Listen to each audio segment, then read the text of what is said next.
Hello again, viewers. Dave Dixon here. This is the last of the postcards from Lake Bonneville.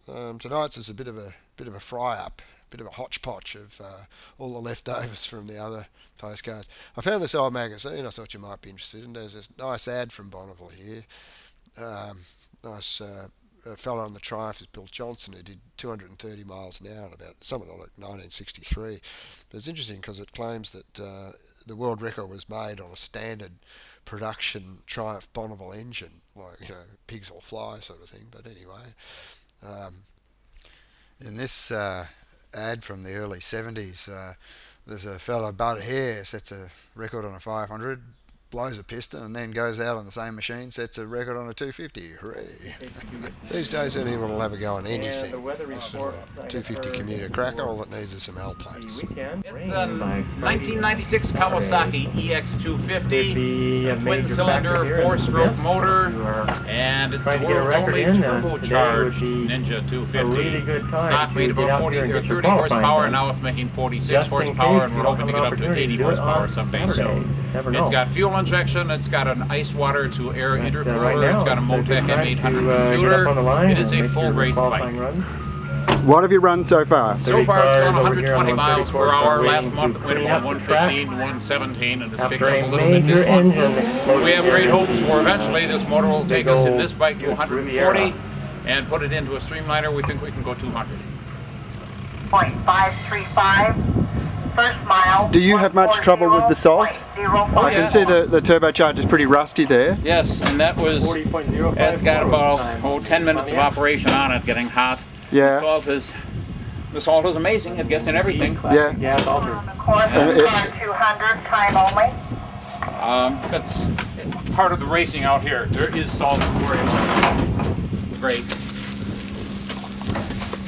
Anyway, it just continues to get more and more cloudy, and all around us there is a front coming in tomorrow. So you'll want to be sure you don't leave anything out tonight. Definitely.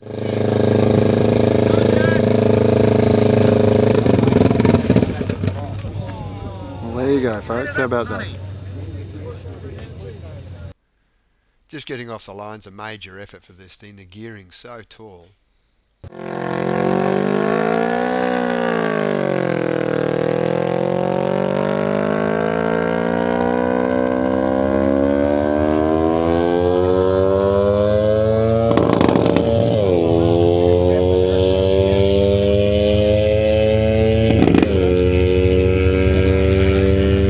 Actually could sleep on it. I'm taking some naps here, yeah. Swiss is going to demonstrate kickstarting a Norton with bare feet. Watch this, folks.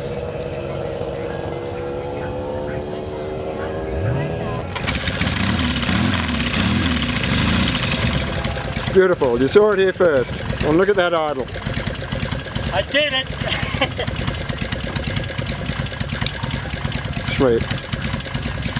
Barefoot. What do you think of McCuney carbs and Boyer Branston ignitions on Nortons? It's fairly common at Bonneville to see the same bike run with a fairing and then without a fairing. That way they run in different classes. They're just increasing their chances of getting a trophy. What are you expecting to get out of it without the streamlining? I went 162. With the fairing? Without the fairing. Without the fairing? With the fairing, I went 173. Oh, right. What is it? It's a GSX 750 Yep. Suzuki. Fantastic. It's a cool bike. I love it. Yeah.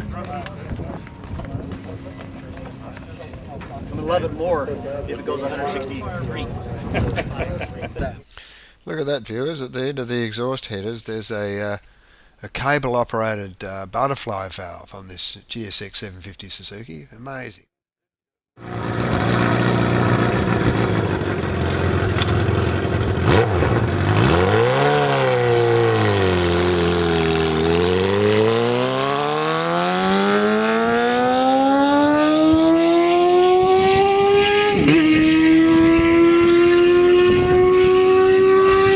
This bloke knows how to do it. Listen to that. Beautiful. Fabulous.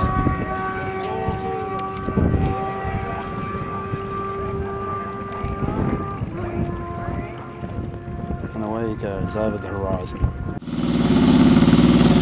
guy reckons he out-dragged Gary Nixon a couple of weeks ago. Nixon was on a Rob North replica. So this thing must have some go. It's a Triumph Trident in a stock frame. 3-angled the head to 25 degrees. He's got quite wide tyres on it for an old bike. This Trident with a stock frame and concentric carburetors and so on. With 145 miles an hour. This man here built it. Excuse me? Oh yeah? What's the best thing you've ever done on this Trident? It's a nice looking bike. What's the best thing I've ever done? Yeah. I beat Gary Nixon. You beat Gary Nixon. Seattle. Tell us about it. You beat him at Seattle. There's nothing to tell ya. Wow. So this bloke reckons he beat Gary Nixon. Well, I was impressed, I can tell you. Nixon was a total ledge in days of yore. Anyway, as luck would have it, I actually bumped into Nixon the very next day. I went to the historic races up the road in Thule, Utah. And there he was. So I summoned my courage and went up and introduced myself. We're on the red light zone, we're on. Yeah. Hi. This is Gary Nixon, the Gary Nixon, the #1 Gary Nixon. He's here at, where are we? Miller Motorsport Park. Miller Motorsport Park. Utah. Beautiful place. Beautiful place. It's fantastic to meet you, Gary. Take your sunnies off and give us a look at your underwear. There we go, yeah, they're kind of getting over. There they are. Looking pretty good. And I really wanted to ride here, but weren't able to get the bike out, so I was just Wearing the number 69, I see. so Nicky Hayden, I'm the #1 fan. Nicky Hayden. So we pulled it off. Well, while we're on the subject of legends, how about this kid? There's Mum and Dad. They seem to be sponsoring her, and yeah. Look at this. She's down on the tank. That's what you do. Dad's just advised her to take it easy for the first mile and then to hit it. This is a much longer course, this one. Off she goes.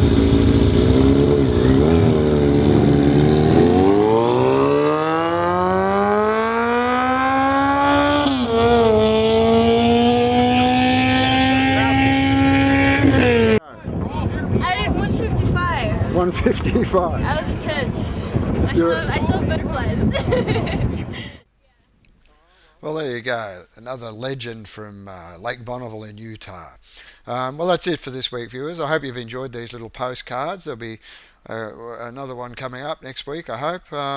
In the meantime, don't forget that the Dry Lake Races of Australia put on a speed week at Lake Gardner in South Australia, which is sort of northwest of Port Augusta, in the middle of nowhere, in the first week of March in 2008. And I hope you can get your machines out there and have a bit of a run. Anyway, thanks for watching, and see you at Lake Gardner.